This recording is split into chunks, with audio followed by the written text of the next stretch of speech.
Aydın ölenler sonra meyhaneden kalıbı nicaran başı yerim benim. Kalıbı nicaran başı yerim benim. Bakıya xəzəl çalırdı lay lay kimi. Gecədə güneş eşq oxuyub ay kimi. Aydına şair olmazdı tay kimi. İtirib qəzəl xan Bakıya İtirib qəzəl xan Bakıya Resulzade bayrağıyla uzandı Azerbaycan başı yerim benim. Azerbaycan Orxanın Rəsulzadə neynəsin? Orxanını Rəsulzadə neynəsin? Ürək yanıb qazan kimi qeynəsin. Mənim ürəyim götürməz esraq yesin. Lobya badımsan Bakı əlim mənim. Mən şairdir uzaldı həmişə. Mənliyi də Orxan qozaldı həmişə.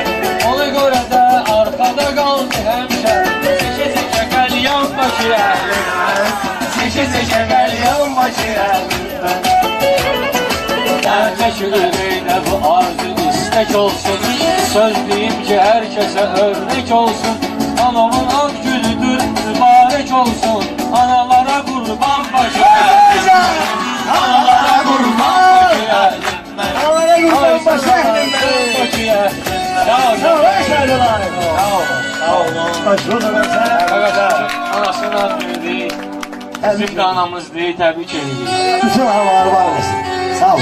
Allah